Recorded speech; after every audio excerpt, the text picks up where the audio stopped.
अवघे चित्रलोक्य आनंदाचे आता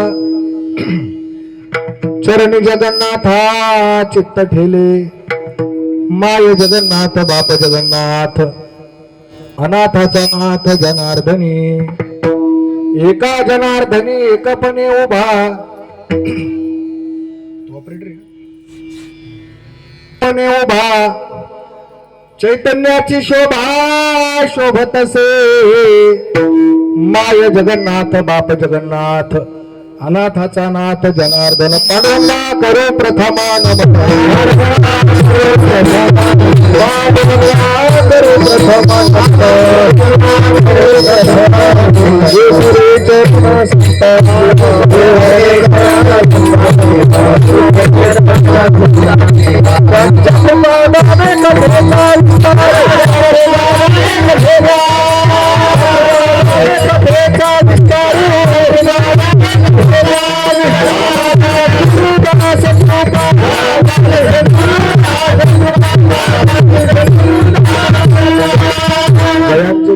स्मरण होय सकळ विद्यांचे अधिकरण बंधू श्री चरण श्री गुरूंचे ते नमस्कारोने आता नमो ज्ञानेश्वरा नमो ज्ञानेश्वरा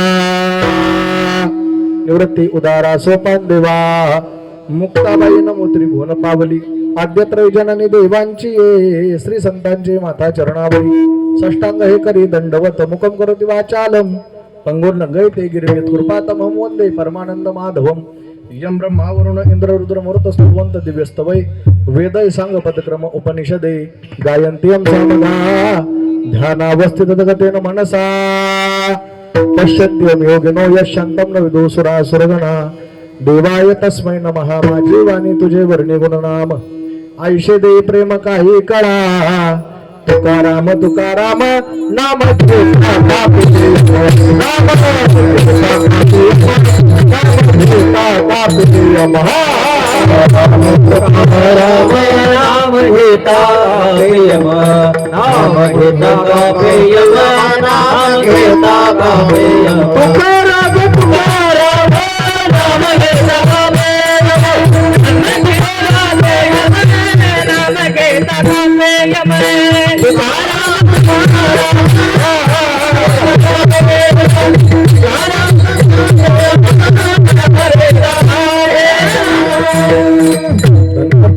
समर्थ जेने केला हा पुरुषार्थ अवघे चित्रलोक्य आनंदाचे आता अवघे चित्रलोक्य आनंदाचे आता चरणी जगन्नाथा चित्त ठेले माय जगन्नाथ बाप जगन्नाथ अनाथाचा नाथ जनार्दनी कीर्तना करिता अर्थात चिंतन करता निवडलेला अभंग पैठणचे सुप्रसिद्ध साधू शांती ब्रह्म श्री संत एकनाथ महाराजांचा अवघा 3 चरणांचा मला वाटतं बसलेल्या पैकी सगळ्यांच्या पाठ असलेला रोज नित्य हरिपाठात आपण म्हणतो, पण नुसताच म्हणतो त्याचा अर्थ आपल्याला माहिती असेलच असं सांगता येत नाही. त्याचा अर्थ कळण्याकरता घेतलेला अभंग. विठ्ठल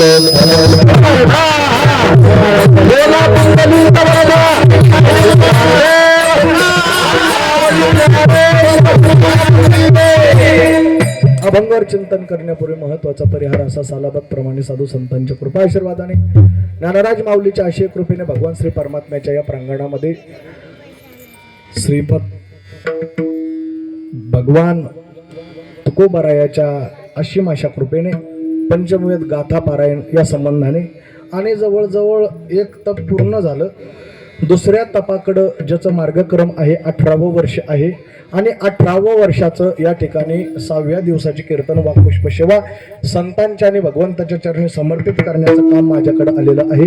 त्या दृष्टिकोनाने तुम्ही या ठिकाणी उपस्थित आहात. या कार्यक्रमाचे मार्गदर्शक आणि माझे परम आदरणीय परमस्नेय प्रातस्मरणीय माझे गुरुवर्य हरिभक्तपरायण या ठिकाणी शांतीब्रह्म माधव बाबा पित्तरवाड वारकरी शिक्षण संस्थेचे संस्थापक अध्यक्ष आदरणीय बाबा या ठिकाणी आहेत. एकदा टाळी वाजवा बाबांकरता. आदरणीय हरिभक्तपरायण आमचे चिंगोली महाराज आहेत. आदरणीय हरिभक्तपरायण आमचे वाघचौरे महाराज आहेत. हिमी नाही म्हटलं, नंदू म्हणलं वाघचोरे म्हणे. वाघ कुणाच्या हातात येत नाही, चोरला कस काय. वाघचौरे महाराज आहेत. पिन टोचन बरं काढून घ्यायची असते. आता झालं सकाळचं कीर्तन, ध्यानातच नाही तुमच्या. घरी गेलते का नाही. आदरणीय आमचे संस्थेचे हरिभक्तपरायण दीपक महाराज आहेत. आमचे पलीकडचे महाराज आहेत. शेवटपर्यंत ते बाबा बसले तिथपर्यंत आमचे पवार महाराज उत्कृष्ट मृदंगाचारी, आमचे नंदकिशोर महाराज, समोर बसलेले मोठे महाराज, पलीकडे आमचे टोपीवाले माऊली, आता मध्ये सगळे आले बरं का. या सप्ताहातल्या सगळ्याच माता माऊल्या. मला बंधन असं आहे या ठिकाणी. मी ज्या वेळेला फेटा घालत होतो त्यावेळेला सांगितलं, महाराज नाव काही कुणाचं घेऊ नका बरं का.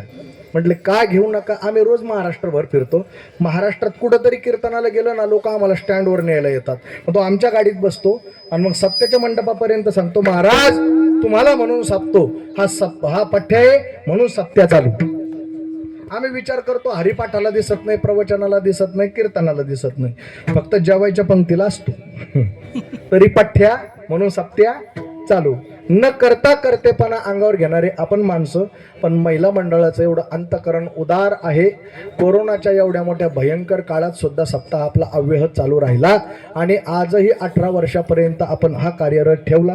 मोठा आनंद वाटतो. मला काही आठवलं नाही, पण मला ते मोठे मावशीनं सांगितलं, पाटील अक्का पण म्हणले होते, तुम्ही 2008ला कीर्तन या सप्ताहात केलं होतं. मला काही फारसं आठवलं नाही, पण आनंद वाटतो की 2008 एवढा मोठा गॅप भरण्याकरता मला 2026ची वाट पाहावी लागली. विठ्ठल विठ्ठल.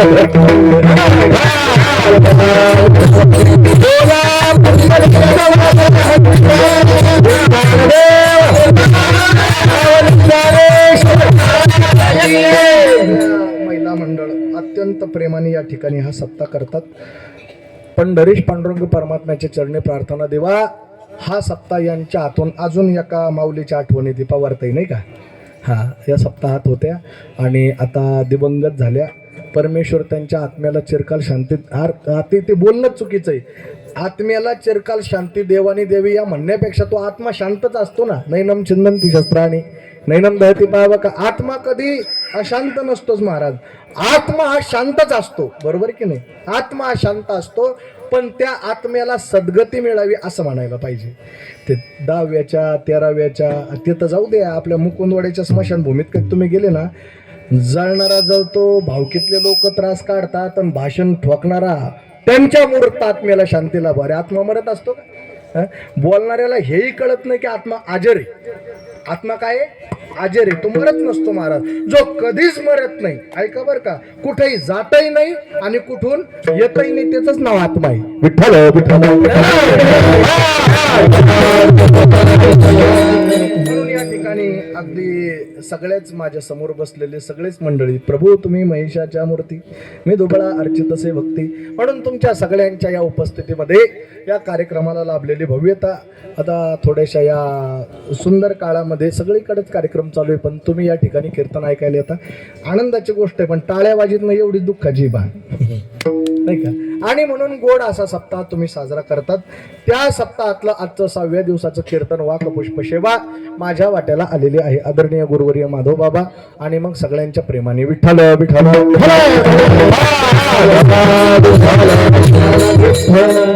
या अभंगामध्ये एकनाथ महाराजांची भूमिका अशी पा, अवघे चित्रलोक्य आनंदाचे आता चरणी जगन्नाथा चित्त ठेले माय जगन्नाथ. तू उठा तिथून, उठा उठा उठा पटकन इकडे इकडे.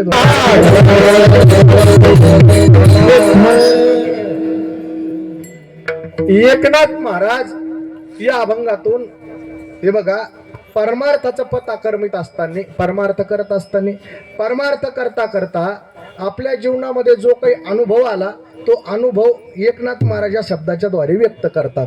हे बघा, अनुभव सामान्यांना सुद्धा आणि अनुभव पारमार्थिकाला सुद्धा, पण अनुभवात वेगळेपण आहे महाराज. अनुभव प्रत्येकाला अनुभवच नाही असा व्यक्ती या जगामध्ये शोधून सुद्धा सापडणार. तुम्ही बसल्या बसल्या थोडं बारकाईनं चिंतन ऐका बरं. अनुभवच नाही असा व्यक्ती या जगात सापडत नाही. फरक एवढाच आहे, अनुभवात वेगळेपण आहे, डिफरन्स आहे. परमार्थिकालाही अनुभव येतो, संसारिकाला सुद्धा अनुभव येतो, पण संसारिकाचा अनुभव आणि परमार्थिकाचा अनुभव विरुद्ध टोक आहे. काय विरुद्ध टोक आहे, फरक आहे महाराज. परमार्थिकाचा अनुभव सांगतानाही आनंद आणि परमार्थिकाचा अनुभव बरं का जयस्वाल साहेब ऐकताना सुद्धा आनंद. संसारिकाचा अनुभव सांगतानाही दुःख आणि संसारिकाचा अनुभव ऐकताना सुद्धा पवार महाराज दुःख, सांगतानाही दुःख, ऐकताना सुद्धा दुःख. परमार्थातला आनंद सांगतानाही म्हणजे अनुभव, सांगतानाही आनंद, ऐकताना सुद्धा. सांगता गोष्टी लागते गोडा नाही या आनंदाशी, हा सुख सोहळा स्वर्गी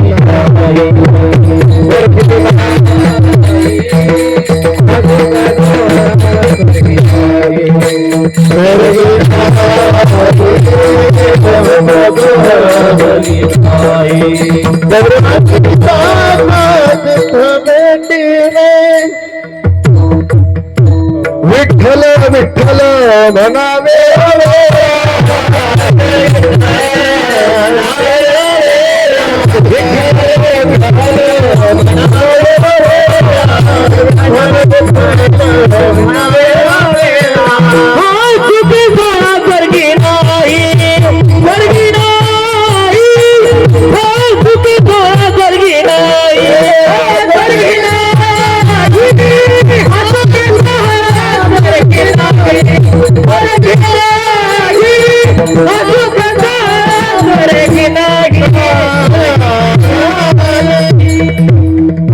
उलट म्हणलो तुम्ही, असं उलट म्हणायचं सवय.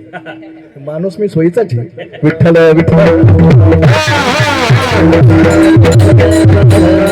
मला हरिपाठ पण उलटा म्हणायचं सवय. मी सरळच आहे पण मला सवय तशी. बोलू नका बरं. आता ऐका. विठ्ठल विठ्ठल मना वेळा वेळा, हा सुख सोहळा स्वर्गी नाही. या आनंदासारखा, या सुखासारखा सोहळा जगात दुसरा आहे का? सांगा ना मला.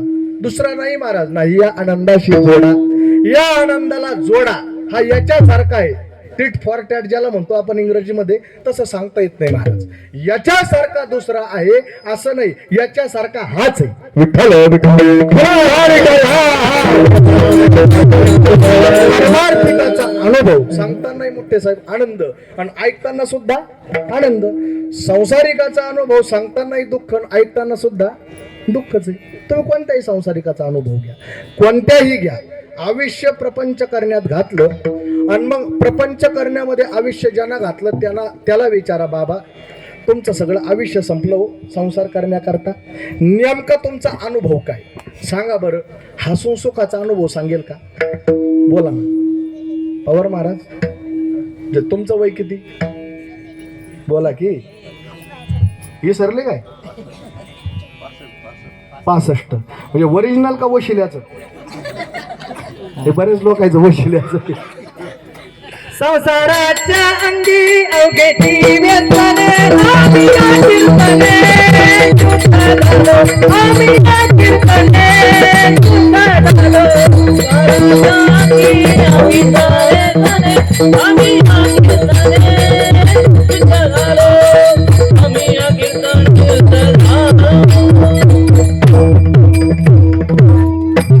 संसाराच्या अंगी ए बाळा ए.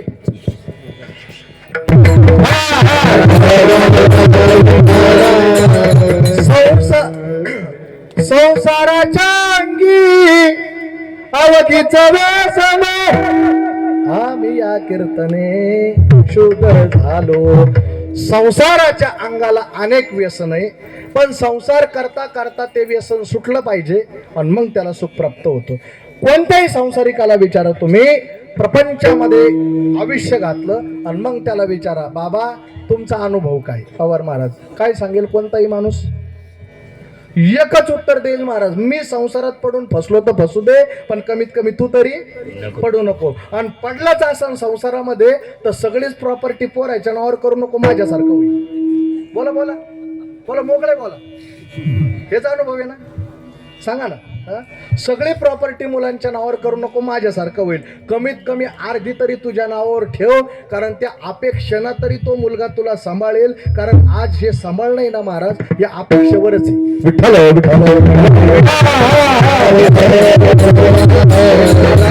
अपेक्षेवर महाराज सगळंच. धनाशिवाय या जगात काही चालत नाही. धनवंता लागी सर्व मान्यता आहे जगी.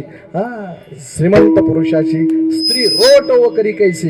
जिथं पैसा आहे ना तिथं सगळा मान आहे, जिथं पैसा नाही तिथं मान नाही आहे. मी पदरचं बोलणार नाही. ते 14 रत्न निघाले भागवतातून. 14 रत्न म्हणजे समुद्र मंथनातून 14 रत्न निघाले.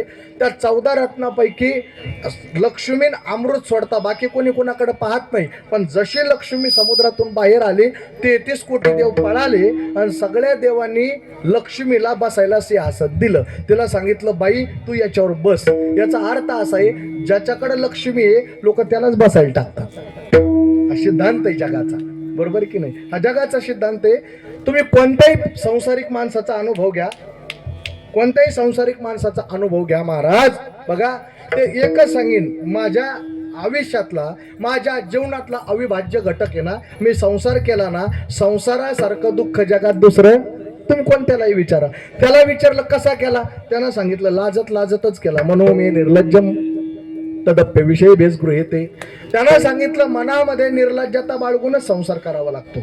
मोठे साहेब खरंय काही बोला की हा ना. मनामध्ये निर्लज्जता बाळगूनच संसार करावा लागतो महाराज. सलज्ज माणसाचं काम नाही. मनोमे निर्लज्जम मग तदप्य विषय भेसगृह्यते. काही म्हणली तरी ऐकावं लागतं पवार महाराज. आत्ता फोन आला, आत्ता आत्ता आत्ता आत्ता जरी फोन आला ना तरी विना सोडून पळावं लागतं. विठ्ठल विठ्ठल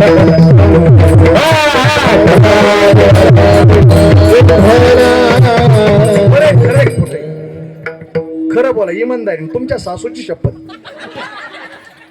आपल्या कशाला ती. विठ्ठल विठ्ठल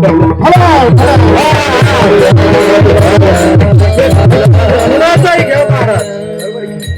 परंपरेनं उदाहरण सांगितलं जातं नवरा आणि बायको. बरं का, नवरा आणि बायको हॉटेलला गेले जेवायला.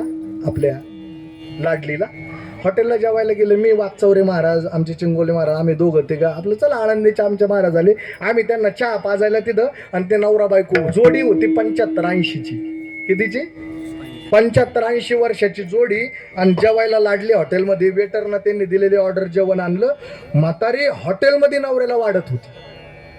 हॉटेलमध्ये कोण कोणला वाढतं? नाथवाले आई म्हणले हॉटेलच माहिती. नत कशी शोभती पहा. बरोबर की नाही? हॉटेलमध्ये जेवायला गेलं की आपल्याला वाढत असतो वेटर. बरोबर की मोठे साहेब? वेटरनं वाढायचं ना आपण आनंदात जेवायचं असा तो सिद्धांत असतो. पण गंमत अशी झाली, आम्ही जेवायला बसलो. हे बाळा शांत बैस. आम्ही जेवायला बसलो, म्हणजे आम्ही चहा पाजायला महाराज लोकांना बसलो, आमच्या समोरच्या बाकावर 75 वर्षाचं जोडपं म्हातारी वाढायची म्हाताऱ्याला, म्हातारा आनंदात जेवायचं. आम्ही विचार करू लागलो आपलं कीर्तन चुकतं का काय. वाकचौरे महाराज म्हणले कस काय.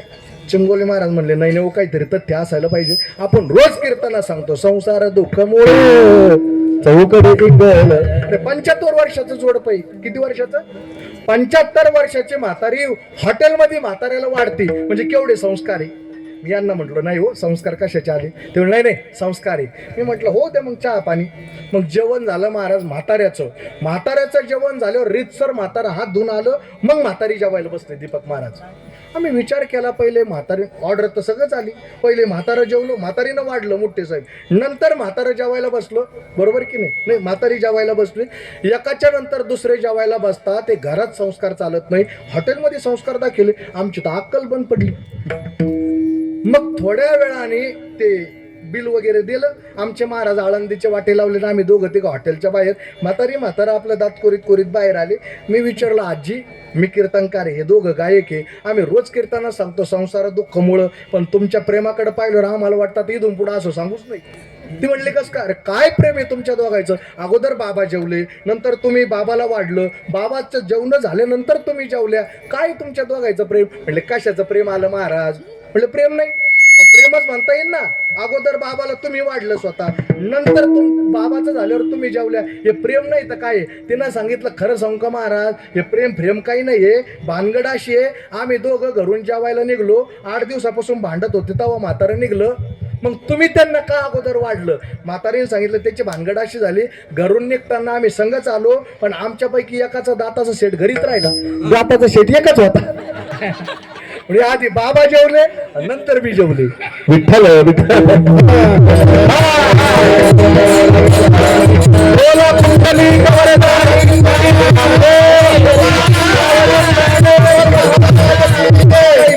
मनो मे निर्लज्जम तदप्य विषय भेसगृह्यते. मनामध्ये निर्लज्जता बाळगून संसार करावा लागतो. सलज्ज माणसाचं काम नाही. पहिला मुद्दा. दुसरा मुद्दा असा आहे महाराज, परमार्थ करीत असताना परमार्थातला अनुभव आहे ना 2 प्रकारचा असतो. एक भ्रमरूपातला आणि दुसरा प्रमारूपातला. वेदांताची शृंखला आहे बरं का, जरा लक्ष देऊन ऐका बरं का कीर्तनकार महाराज. 2 प्रकारे. कोणते एक भ्रम आणि दुसरा एक प्रमा. हे 2 गोष्टी चालतात परमार्थामध्ये. लक्ष देऊन कीर्तन ऐका. भ्रम आणि प्रमा. संसारामध्ये भ्रमरूपाचा आणि परमार्थामध्ये प्रमारूपाचा. प्रमा या शब्दाचा अर्थ आहे की ज्याच्यात कधीच बदल होत नाही. ज्याच्यात कधी बदल होत नाही त्याला काय म्हणायचं. प्रमा. ज्ञानोबा रायापासून तर तुकोबा रायापर्यंत सगळे सारखंच बोलत आले, याला काय म्हणायचं. प्रमा. आणि प्रत्येकाच्या बोलण्यात पावलाला बदलतात लोक, याला म्हणायचं भ्रम. नाही कळालं. कीर्तन झाल्यानंतर ही सगळी लाईट गेली, रोडवर उतरले, रस्त्यानं घरी चालले. चालता चालता अशी वाकडी तिकडी दोरी होती आणि तिला चुकून पाय लागला. खाली पाहिलंच नाही, चुकून पाय लागला आणि जोरात ओरडले बाप रे. काय साप. एक म्हणतो नाही रे बाबा साप कशाची आली. कोणत्या तरी पोरानं पाण्यानं रेषा काढली. एक म्हणतो पाण्यानं रेषा काढली, एक म्हणतो साप आहे आणि एक म्हणतो दोरी. होतं काय खरं. दोरी. पण एका दोरीवर तिघांचे विचार वेगवेगळे, याला म्हणायचं भ्रम. संसारातलं तसंच आहे महाराज. संसारात सगळे अनुभव सगळ्यांना सारखे आहे का. सगळे अनुभव सारखे नाही, प्रत्येकाला वेगवेगळे. प्रत्येक माणूस आपापले मतांतरे मोजतो, आपापले मत टाकत असतो, याला म्हणायचं भ्रम. याला काय म्हणायचं भ्रम. हे भ्रमरूपातला. आणि प्रमेचा जर विचार केला तर तुला आगळा वेगळा. विठ्ठल विठ्ठल.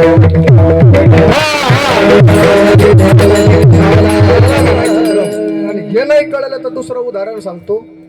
काय झालं ऐका. एकाने काय केलं महाराज, त्याचं वय होतं वय वर्ष 50 आणि वशिलानं तिकीट काढलं 65चं.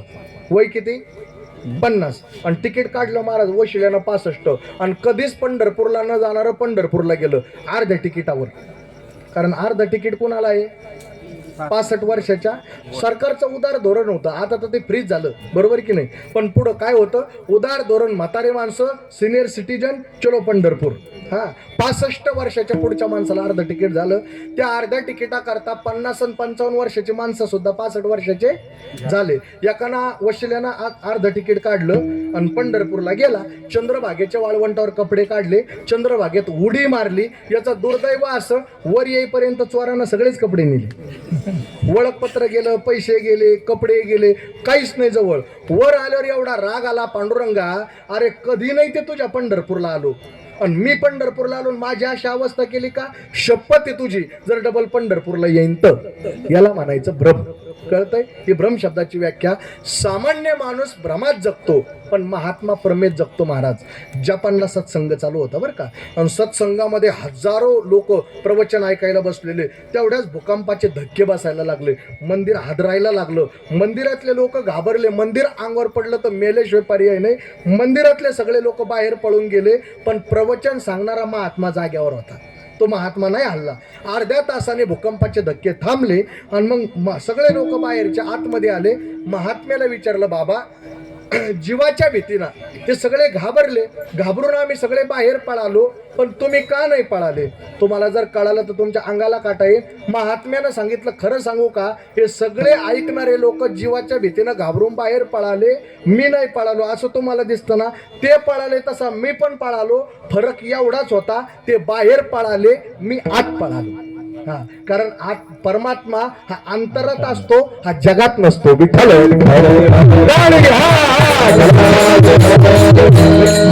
कुठे शोधिशी रामेश्वरान, कुठे शोधिशी काशी, हृदयातील भगवंत राहिला हृदयातून उपाशी.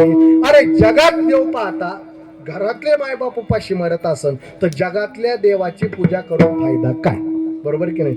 2-2 तास जर तुम्ही पूजाच करत असाल, बरं का, 2-2 तास जर पूजाच करत असाल आणि तुमच्या पूजाना जर घरातले लोक तास जेवणाला वाट पाहत असन तर तुमच्या त्या परमार्थाला किंमत काय? दुसरा महत्वाचा मुद्दा ऐका. हा, सासूना जर हाक मारली, सुनबाई 4 वाजले चहा देते का? ती म्हणली पहिला जिरला का, तर तुमच्या हरिपाठाला तरी किंमत काय? विठ्ठल विठ्ठल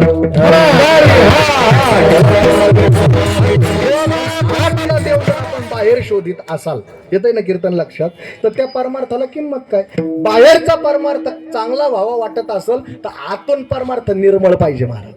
बाहेरचा परमार्थ चांगला व्हावा वाटत असेल तर आतून परमार्थ कसा असावा? निर्मळ. म्हणून संसारिकाचा अनुभव सांगताना दुःख, ऐकताना सुद्धा दुःख. दुसरा मुद्दा, परमार्थिकाचा अनुभव सांगताना आनंद, ऐकताना सुद्धा आनंद. कारण का? तो प्रमेतला आहे. भ्रमातली गोष्ट लई वेगळी आहे. हत्तीवर एका राजाची अंबारीवर मिरवणूक निघाली. कुणाची? राजाची. अंबारीवर मिरवणूक निघाली. अंबारीवर राजा, तुतारी वाजवणारे लोक आहेत, हजारो लोक त्या मिरवणुकीत आहे. आणि तेवढ्यामध्ये पवार महाराज एक रविवारवाला आला. कोण? रविवारवाला. हा, आणि राजाला सांगितलं, बोल राजा, हत्ती सगट तुझी किंमत काय? झोपेत एक तुम्ही काय विचारलं? हत्ती सगट तुझी किंमत काय? राजानं सांगितलं, बाबा रे माझी किंमत मी तुला उद्या सांगतो. दुसऱ्या दिवशी कालच्या माणसाला बोलवलं, दरबारात आणलं, त्याला बसायला दिलं. राजानं सांगितलं, का रे तू काल मला विकत घेत होता, बोल बरं आज किती विकत घेतो? त्यानं सांगितलं, आता काय उपयोग, घेणारी होती ती रात्रीच निघून गेली. विठ्ठल विठ्ठल.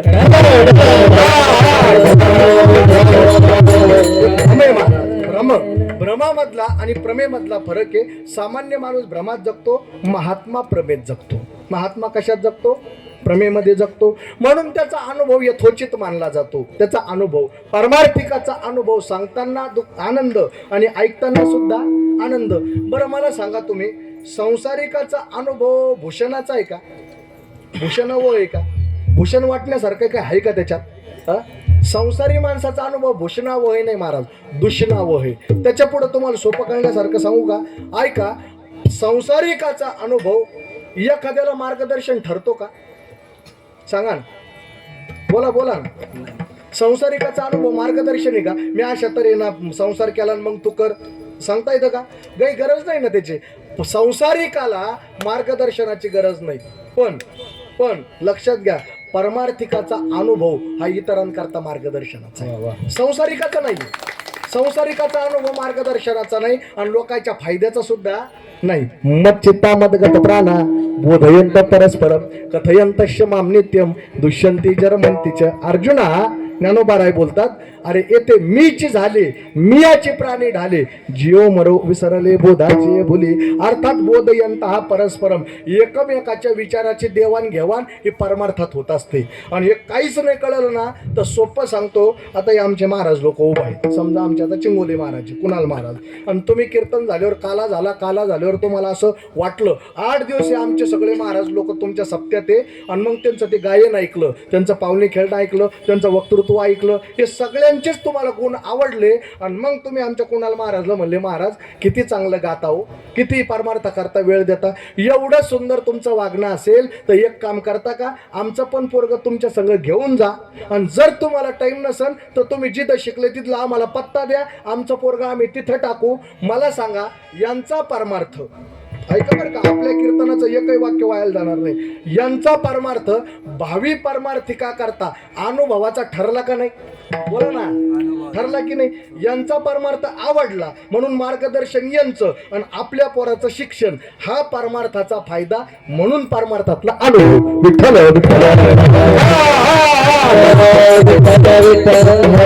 असं सुताच्या दोरीत कीर्तन चाललं पाहिजे, बरोबर की नाही? असं सुताच्या दोरीत कीर्तन चाललं पाहिजे, मग त्या कीर्तनाला मजा आहे.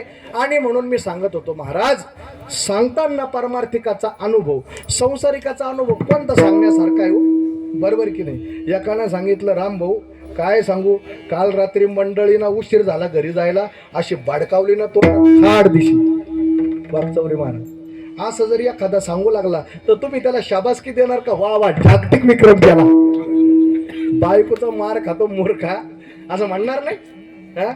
पण त्याच्या उलट सांगतो तुम्हाला, ऐका, परमार्थ करता करता परमार्थ पिकला, परमार्थ करता करता परमार्थ पिकला.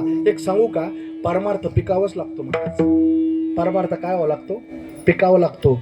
आणि एक बोलू मायबाप तुम्हाला, ज्या दिवशी परमार्थ पिकतो ना त्या दिवशी तो आपोआपच जिंकतो. विठ्ठल विठ्ठल पिकलिया शेंदे कडूपण गेले.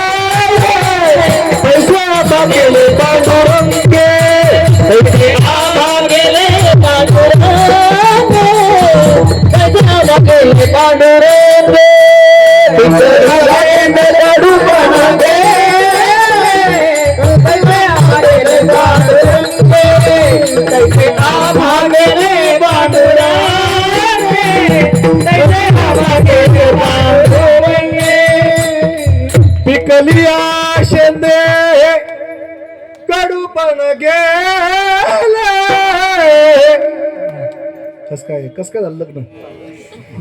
विठ्ठल विठ्ठल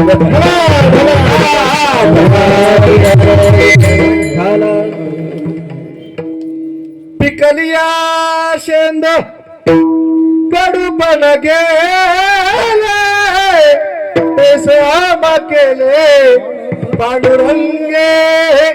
ते ग्रामीण भाषेतलं फळ आहे बरं का शिंदे साहेब. कोणतं? मी नाही, फळ आहे फळ. कोणतंही पवार महाराज ओ हिंगोलीकर, हा नाही ते कळालं मला, फळ कोणतंही शेंदी सारखं, शेंदाडच म्हणते त्याला. ते शेंदाडा नावाचं फळ असतं बरं का.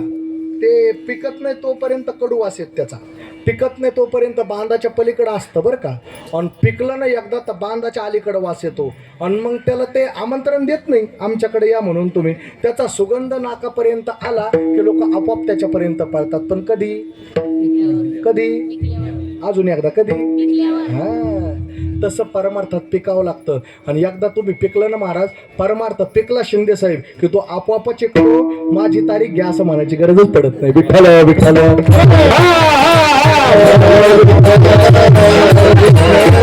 पिकलिया शेंद कडूपण गेले, तैसे आमा केले पांडुरंगे. देव त्याला तसं करत असतो. टिकावं लागतं ना, बरोबर की नाही. हा तो परमार्थातला अनुभव आहे महाराज. परमार्थातला अनुभव सांगताना आनंद आणि ऐकताना सुद्धा आनंद आहे. संसारिकाचा अनुभव सांगतानाही दुःख आणि ऐकताना सुद्धा दुःख. काळेताई काशीहून एक माणूस आला, महात्मा बर का, एकनाथ महाराजांकडं पैठणला. एकनाथ महाराजांकडे आला आणि एकनाथ महाराजांना सांगितलं, एकनाथ बाबा, ओ मी काशीचा पंडित आहे, काशीहून तुमचं नाव ऐकून आलो. एकनाथ महाराजाला एवढा आनंद झाला. एकनाथ महाराज म्हणले, बाप रे बाप, तू काशीहून आला आणि तू नाही आला, तुझ्या रूपानं काशी विश्वनाथ माझ्या दारात आला, मला पाय पडू दे. त्यांना सांगितलं, एक मिनिट थांबा, मी नुसता काशीचा ब्राह्मण नाहीये, नुसता काशीचा ब्राह्मण नाहीये. मग अरे माझ्या स्वप्नात काशी विश्वनाथ आले. मग तर एकनाथ महाराज लोटांगणच घालायला लागले. देव स्वप्नात येणं ही गोष्ट दुःखाची का सुखाची? देव स्वप्नात येणं अनुभव भूषणावह का दूषणावह? भूषणावह, बरोबर की नाही. हा, एखादा सांगू लागला, काय सांगू तुम्हाला, माझ्या स्वप्नात देव आले, तर तुम्ही त्याला शाबासकी देणार का त्याला नाव ठेवणार? शाबासकी देणार ना. हा, ज्याला सांगितलं त्याला तो म्हणतो, का रे तुझ्या स्वप्नात देव आले, 20 वर्ष झाले गळ्यात माळ घातली, पण माझ्या स्वप्नात बांडी गायन गवळ वासरूच येत. अजून देवाचं स्वप्न पडलं, बरोबर की नाही. देवाचं स्वप्न, देव स्वप्नात येणं अनुभव सुखाचा आहे ना महाराज, बरोबर. एकनाथ महाराजांना सांगितलं, पाय नका पडू, एक मिनिट ऐका. म्हटले, काय? मी नुसता काशीचा पंडित नाही, माझ्या स्वप्नात काशी विश्वनाथ आले. मग तो एकनाथ महाराजांना साष्टांग लोटांगण घातलं. आणि आता बारकाईनं चिंतन ऐका, एकनाथ महाराजाच्या बाजूला श्रीखंड्याच्या रूपात देव उभा होते. कोणाच्या रूपात? देवच आहे ना, हे पाणी भरणारे देव एकनाथाच्या घरी, एकनाथ बाबांच्या तिथं श्रीखंड्याच्या रूपात देव. आणि एकनाथ महाराज कोणाच्या पाय पडून राहिले? जो काशीहून आला तो काय म्हणला, माझ्या स्वप्नात देव आला. म्हणून एकनाथ महाराज त्याचं लोटांगण घ्यायला लागले. शेजारी उभा असणारे देव म्हणतात, त्याच्या नुसतं स्वप्नात गेलो. देव मनातल्या मनात हसू लागले, अरे त्याच्या नुसतं स्वप्नात गेलो तर त्याच्या लोटांगण घेऊ लागले. यांच्या घरी 36 वर्षानं पाणी भरतो, अजून तपास नाही. कावडीने पाणी ज्या घरी चित्र पाणी वाहे, कावडीने पाणी ज्या घरी चित्र पाणी वाहे, अनन्य भक्ती भावे निरावंत शांत पावे, अनन्य भक्ती भावे निरावंत शांत पावे, अनन्य भक्ती भावे निरावंत शांत पावे, अनन्य भावे निरावंत शांत पावे. वाळू आरती स्वामी वाळू आरती स्वामी आरती स्वामी एकनाथा, आरती स्वामी एकनाथा, कावडीने पाणी ज्या घरी चित्र पाणी वाहे, अनन्य भक्ती भावे निळा वंदितांचे पाय, ओ वाळू आरती स्वामी एकनाथा. देव स्वप्नात येणं हा अनुभव कशाचा आहे? सुखाचा आहे, बरोबर की नाही. परमार्थातला अनुभव एकमेकांच्या फायद्याचा आहे. मी बोललो तुम्हाला, यांचा परमार्थ हा तुमच्या फायद्याचा, तुमचे लेकर टाकण्याकरता उदाहरण सांगितलं मी तुम्हाला, बरोबर की नाही. मच्चित्ता मदगत प्राणा बोधयंत परस्परम, बोध एकमेकाच्या विचाराची देवाणघेवाण होणं. बरं, हे इथपर्यंतच आहे का महाराज? असं नाही. तुम्ही इकडे चला ना, आळंदीला ज्ञानोबारायाला विचारा. ज्ञानोबाराया काय खास ज्ञानेश्वरी लिहिली हो. ज्ञानोबाराया म्हणते, ओ थोडं थांबा थांबा थांबा, मनानं लिहिली का? कोण बोलले? कोण बोलले? बोला ना. पवार महाराजची शपथ तुम्हाला. बोला ना, काय राहिलं आपलं आता तरी? पुढचे तर 2-4 पडले. विठ्ठल विठ्ठल.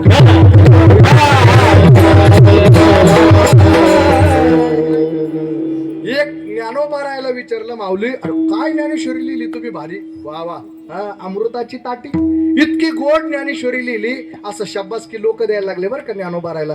ज्ञानोबाराय म्हणले, ओ अरे थांबा, ज्ञानेश्वरी मी नाही लिहिली. म्हटले, काय केलं मग तुम्ही? ते म्हणले, मी लिहिली, पण माझ्या अगोदर जे लोक होते का त्यांचा अनुभव बी घेतला. मी लिहिली पण अनुभव कुणाचा घेतला? शिंदे साहेब व्यासाचा मागोवा घेतो, भाष्यकारा ते वाट पुसतो. माझ्या अगोदर जे होऊन गेले ना मोठे मोठे लोक, मी त्यांचा अनुभव घेतला. मी परमार्थात हाच अनुभव आहे, अभाव आहे महाराज. आपले लोक परमार्थात उतरल्यानंतर कधीही ज्याला मोठं व्हायचं त्यांना आपल्या पुढच्याचा अनुभव घ्यायचा असतो. आपण बिगर अनुभव घेता जर परमार्थ करायला लागलो तर आपला परमार्थ फळाला जात नाही. विठ्ठल विठ्ठल ताली हा ज्ञानोबा सारख्यानं बोलावं आपलं डोकं बंद पडेल. कळतंय का कीर्तन? कळतंय ना? माऊली म्हणतात, माऊली ज्ञानोबारायची भाषा उपजताची ज्ञानी हे वर्म जाणवणी. एवढंच नाही महाराज, नुसते उपजतच ज्ञानी नाहीये, स्वतः पांडुरंगाचा अवतार आहे. लोकली ज्ञान ज्योती हा इथं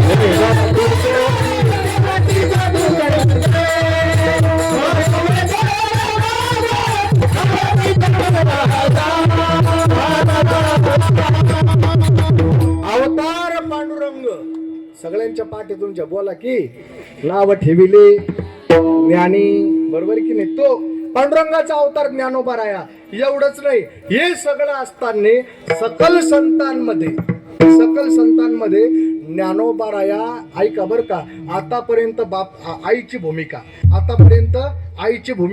पण एका ठिकाणी बापाची भूमिका. एका ठिकाणी संसार करत असताना घरात मोठा कोण? बोला ना. जगी ऐसा बाप व्हावा, जगी ऐसा बाप व्हावा, जगी ऐसा बाप व्हावा, जगी ऐसा बाप व्हावा, ऐसा बाप व्हावा, जगी ऐसा बाप व्हावा, व्हावा, जगी ऐसा बाप व्हावा, जगी ऐसा बाप व्हावा. वंश मुक्तीचा जावा, ज्याचा वंश मुक्तीचा जावा, हरले पाप ज्ञान देव माय बाप ज्याचा वंश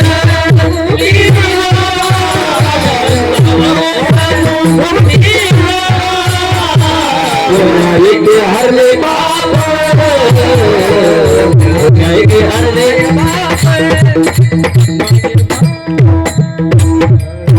ज्याचा वंश मुक्तीचा झाला, कोण्या एके हरले पाप. आता पुढं ऐका, ज्ञानदेव माय बाप. नुसतं माय नाही तर कोणी ज्ञानोबा राया? परमार्थातले बाप सुद्धा ज्ञानोबा आहे. पण त्या बाप माणसाने म्हणावं मी मनानं ज्ञानेश्वरी लिहिली नाही, मागच्या लोकांचा अनुभव घेतला, बरोबर की नाही? मग मागच्या लोकांचा अनुभव घेतला. मोठे मोठे भाष्यकार होऊन गेले महाराज, शंकराचार्यासारखे, व्यासांसारखे, जे महाभारतेचे नाही, जे नाहीच लोकीती येणे कारणे म्हणे पे पायी व्यासोचिष्ट जगत्रय. या जगातलं सगळं लिखाण व्यासांचं उष्ट आहे. एक एक शब्द ऐका बरं का. या जगातलं सगळं लिखाण व्यासांचं उष्ट आहे. माऊली म्हणतात मी त्यांचा अनुभव घेतला. ज्ञानोबाराय म्हणतात मी त्या शंकराचार्यांचा अनुभव घेतला. महाराज म्हणतात, ज्ञानोबाराय म्हणतात अरे मी जर लोकांचा अनुभव घेतला, माझ्या आधीच्या लोकांचा अनुभव घेऊन ज्ञानेश्वरी लिहिली, तुम्ही पण तेच करा. तुम्ही पण काय करा? तेच करा. तुम्ही मनाच्या मागं लागू नका. तुम्ही जर मनाच्या मागं लागले तर तुम्ही संपाल.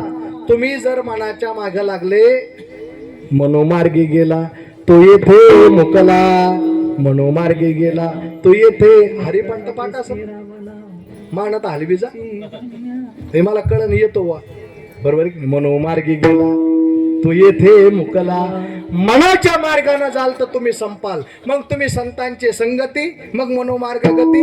अकरावा श्रीपती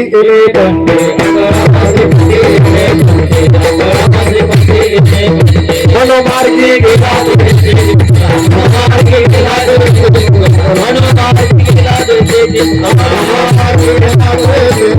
संतांचे संगती मनोमार्ग गती. अकरावा श्रीपती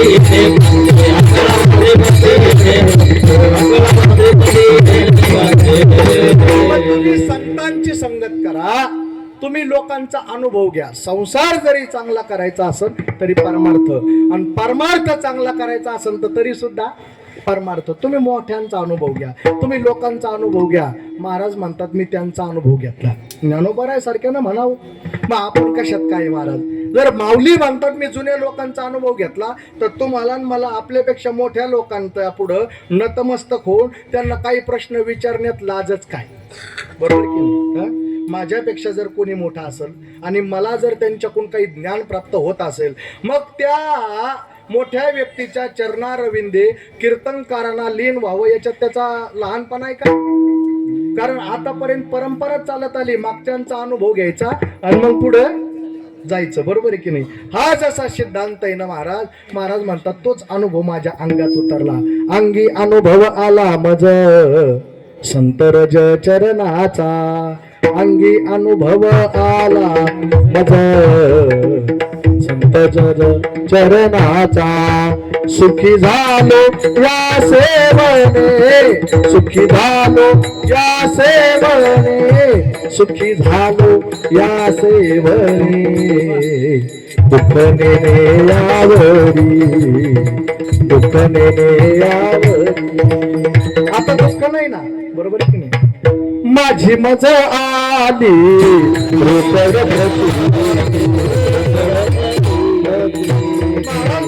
परमार्थ करता करता मला अनुभव आला, माझी मजा आली. रोकड प्रचिती. रोकड या शब्दाचा अर्थ काय? रोकड म्हणजे काय? रोकड म्हणजे रोख. रोकड म्हणजे रोख, नगदी नगदी उधार नाही. रोकड म्हणजे काय? रोख. प्रचिती म्हणजे अनुभव. मला नगदी अनुभव आला. खेड्यातले लोक म्हणतात की नाही, हा मला काय आला? नगदी अनुभव आला. म्हणजे आत्ताच आला, अनुभवाची वाट पाहायची गरज नाही. हा महाराज म्हणतात मला नगदी अनुभव आला. आणि अनुभव संतांनाच येत असतो महाराज. अनुभव आले अंगात या जगात, या जगात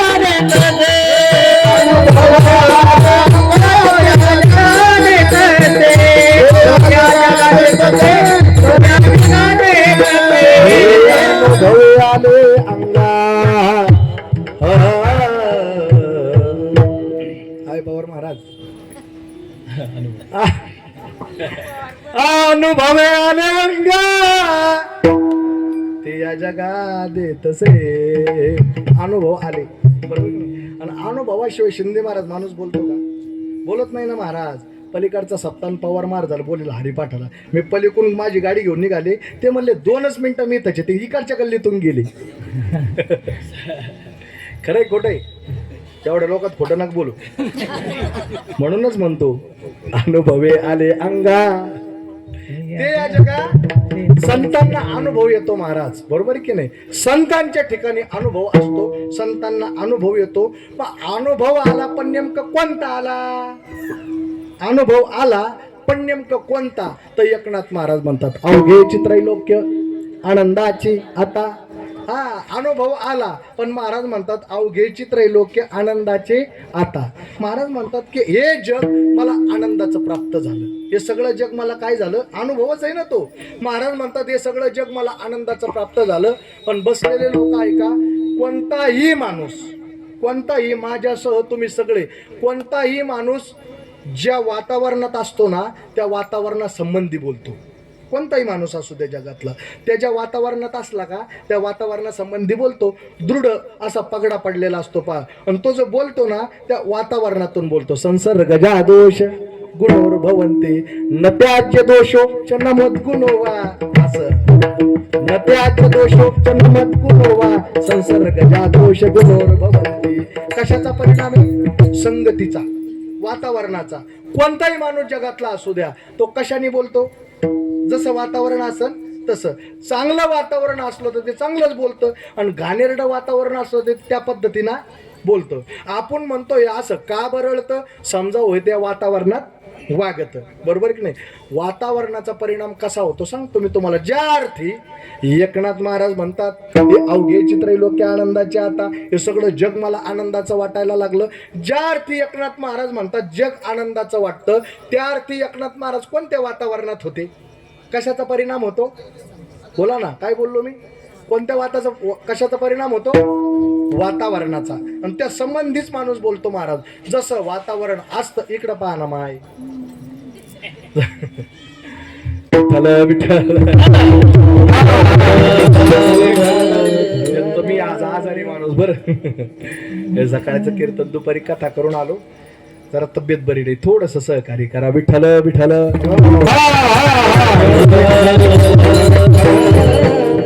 जसं वातावरण असतं ना तसं माणूस बोलतो. संत असो किंवा सामान्य असो, वातावरणाचा परिणाम होतो. तो कसा होतो सांगतो मी तुम्हाला, ऐका बरं का.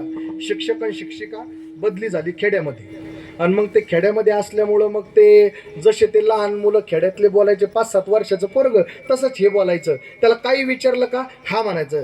अभ्यास करतो का हा, शाळेत जातो का हा, पाणी पितो का हा, असं हा म्हणायचं. त्याच्या मम्मीला वाईट वाटायचं बरं का. त्याच्या मम्मीना पिंट्याला जवळ घेतलं आणि त्याला सांगितलं, बाळू असं नाही हा बोलायचं, असं अजिबात बोलायचं नाही. आपली एज्युकेटेड फॅमिली, आपल्याकडे मोठे मोठे माणसं येतात, कोणी जरी विचारलं तरी हो म्हणायचं. पाणी पितो का हो, शाळेत जातो का हो, अभ्यास करतो का हो, असं हो म्हणायचं. तो म्हटला हो. लक्षात राहील ना म्हणे हो, ध्यानात राहील ना म्हणे हो, लक्षात राहिलं ना म्हणे हो, उद्यापासून म्हणशील ना म्हणे हा.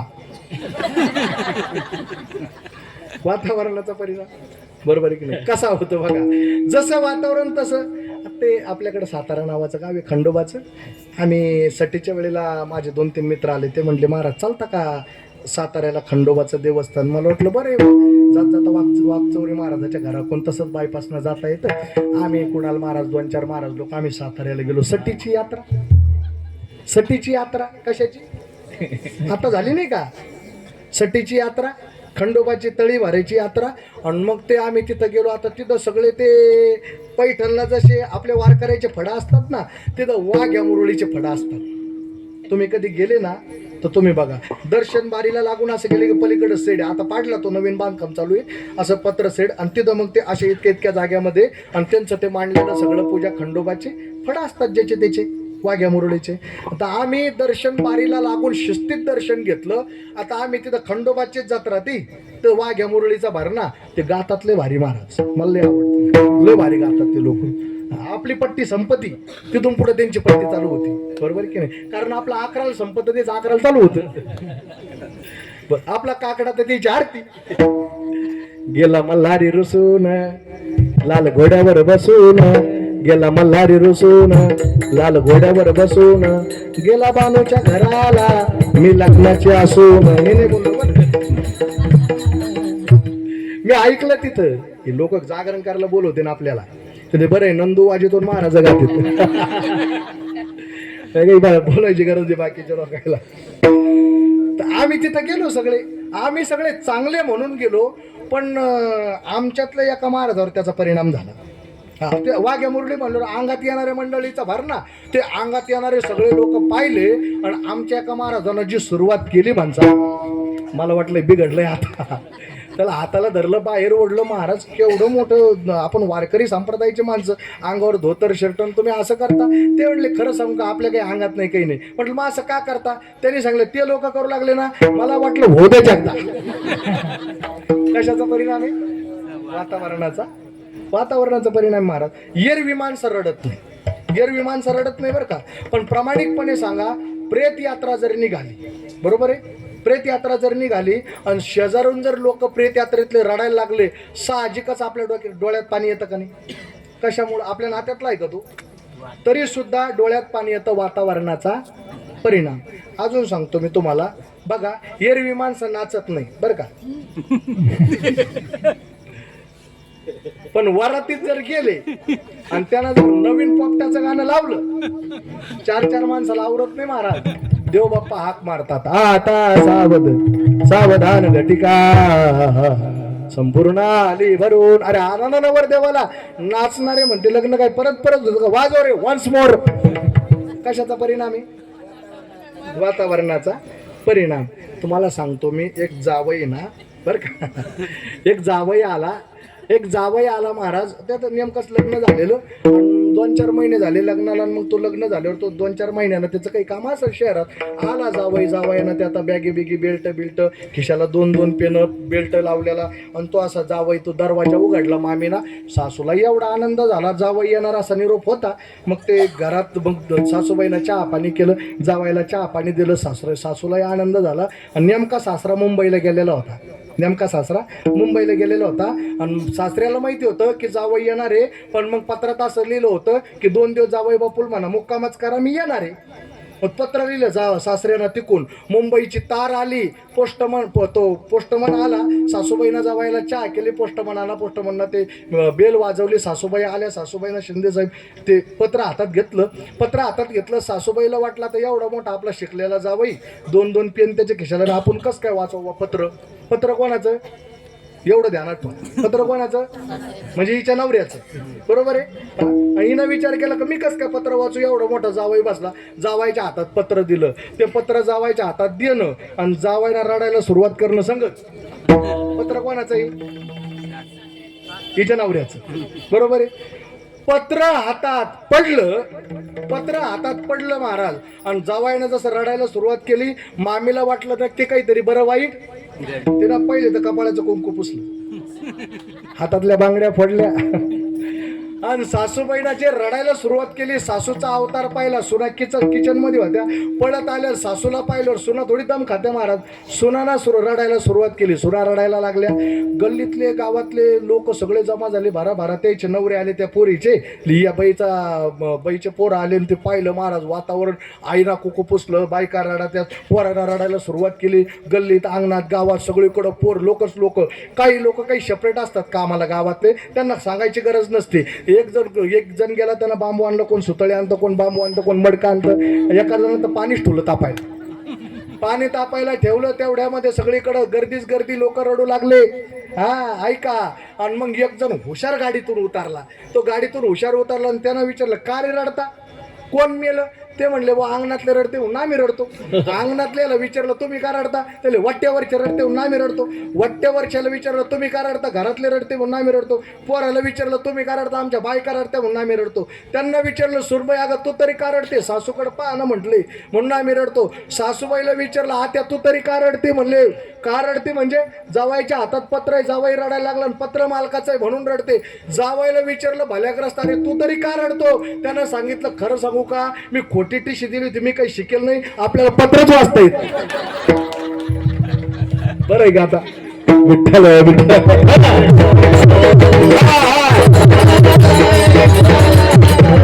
वातावरणाचा परिणाम आहे तसं एकनाथ महाराज कोणत्या वातावरणात असतील तुमच्या लक्षात येईल महाराज एकनाथ महाराज कोणत्या वातावरणात असतील अवघे चित्रैलोक्य आनंदाचे आता कोणतं वातावरण असं असं काय झालं असं नेमकं की एकनाथ महाराज इतकं भारी बोलायला लागले तेवढ्यामध्ये ऐका बरं का सिद्धांत येतो महाराज एकनाथ महाराज देवगिरीला कुठं आपल्या इथं देवगिरीला एकनाथ महाराज देवगिरीला आणि शिकायला होते ऐका बरं का जनार्दन स्वामीच्या हाताखाली आणि तितक्यात महाराज जनार्दन स्वामींकडं भगवान यायचे दत्तात्रय कोण यायचे दत्तात्रय भगवान यायचे दत्तात्रय भगवान आणि दत्तात्रय भगवान यायचे ना असं वाटलं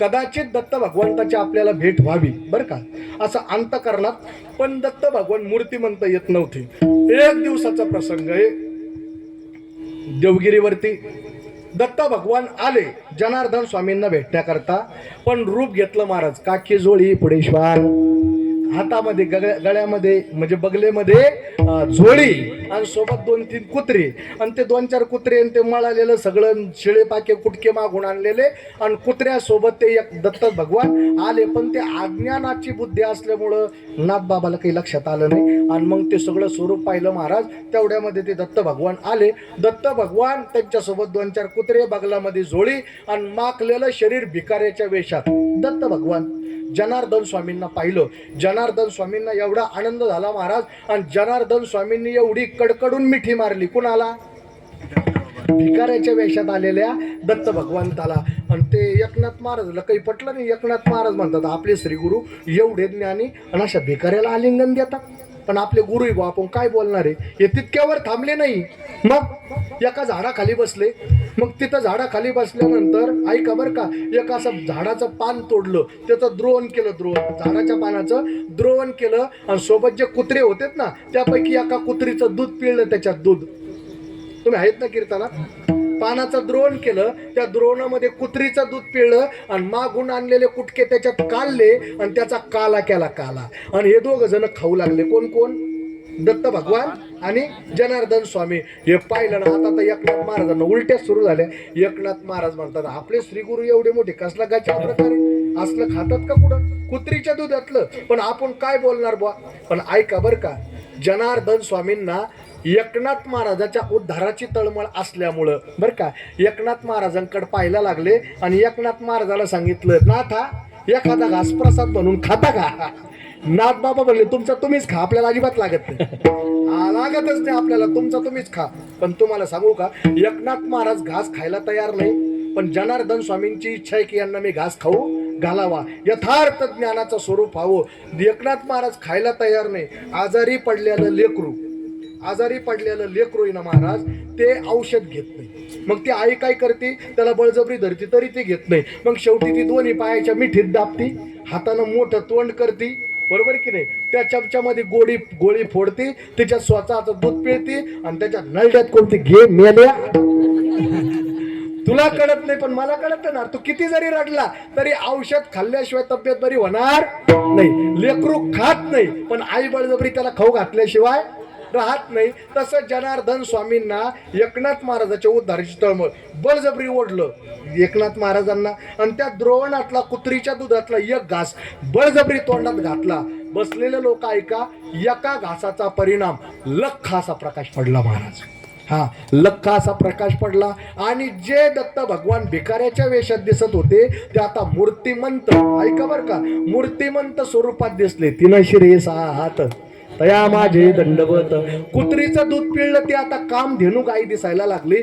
भिकाऱ्याच्या वेशातले दत्त भगवान, एका घासाचा परिणाम, सद्गुरूच्या एका घासाचा परिणाम, दत्त भगवान. ओ हो, दत्त भगवान म्हणजे ते भिकाऱ्याच्या वेशात तुम्ही होते, पण मला अज्ञानानं कळालं नाही हो.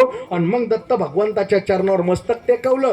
दत्त भगवंताच्या चरणावर मस्तक टेकवल्याबरोबर नाथ बाबाच्या डोक्यावर हात ठेवला, शक्तिपात केला, आणि हात ठेवल्याबरोबर समाधी लागली, आणि समाधी लागल्याबरोबर जीवनातलं सगळं दुःख संपलं, आणि एकदम डोळे उघडल्याबरोबर अवघे चित्रलोक आनंदाची गाथा, अवघे चित्रलोक आनंदाची गाथा, हे अवघे आनंदाची गाथा, अवघे चित्रलोक आनंदाची गाथा, अवघे चित्रलोक आनंदाची गाथा, अवघे चित्रलोक आनंदाची गाथा, अवघे चित्रलोक आनंदाची गाथा, अवघे चित्रलोक आनंदाची गाथा. जननी जगन्नाथ तीर्थ ठेविले, जननी जगन्नाथ तीर्थ ठेविले, माया बाप जगन्नाथ,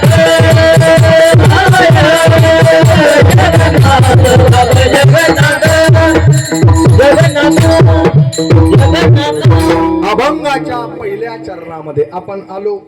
एकनाथ महाराजांनी दत्त भगवंताच्या चरणावर मस्तक टेकवलं. रोज अभंग म्हणता की नाही? म्हणताय ना रोज? तो रोज अभंग म्हणता, पण त्याची निर्मिती इथून झाली. एकनाथ महाराजांच्या आयुष्यामध्ये एकनाथ महाराज त्याच दिवशी म्हणले, अवघेची त्रैलोक्य आनंदाची आता. पण कधी चरणी जगन्नाथा चित्त ठेवले. जगन्नाथाच्या चरणी चित्त ठेवलं. येतंय लक्षात? जगन्नाथाच्या चरणी चित्त ठेवलं आणि जग आता आनंदाचं वाटायला लागलं. ऐका बर का, आता वाटतं याचा अर्थ नक्कीच काल नसायला पाहिजे. आता हा शब्द वर्तमान काळ आहे ना. आता याचा अर्थ काल बोला की नव्हतं. आता याचा अर्थ पुढे राहील असं सांगता येणार नाही. आता अवघे त्रैलोक्य आनंदाची आता शब्द महत्वाचा आहे. अवघे त्रैलोक्य आनंदाची आता. कधी? चरणी जगन्नाथा चित्त केले. जगन्नाथाच्या चरणी चित्त ठेवलं, मग हे जग आनंदाचं वाटायला लागलं. आता 1 मिनिट लक्ष देऊन ऐका. काय माहिती का महाराज, सगळ्या संतांनी हे जगाला दुःखाचं मानलं. सगळ्या संतांनी, तुम्ही ज्ञानोबारायपासून तुकोबारायपर्यंत कोणालाही विचारा बरं का, कुणाचाही विचार घ्या, संसार कसा सांगितला, दुःखाचा. एकनाथ महाराजांना सुखाचा कसा वाटला? याचं कारण असं आहे, दृष्टी बदलली की सृष्टी बदलत असते.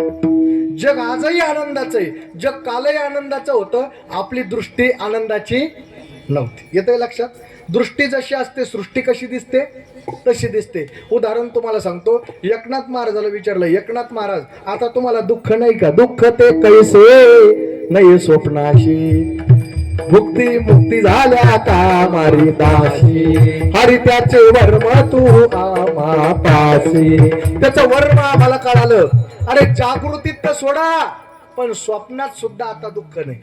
जागृतीत तर नाही, पण स्वप्नात सुद्धा नाही. स्वप्नातही दुःख आम्हाला उरलेलं नाही. चरणी जगन्नाथा हे बोलत चला. आता चरणी जगन्नाथा इतकं सोपं कीर्तन करतो, पुढच्या वर्षी तुमच्यापैकी याचा अभंगावर कोणी करायला पाहिजे. इतकं सोपं चरणी जगन्नाथा. पण कधी हे ज्या वेळेला दृष्टी बदलते तेव्हा 2 जणांचे भांडणं लागले बरं का. कुणाकुणाचे? एकनाथ महाराजाचे मारुतीरायाचे. एकनाथ महाराजाचे मारुतीरायाचे भांडणं लागले का?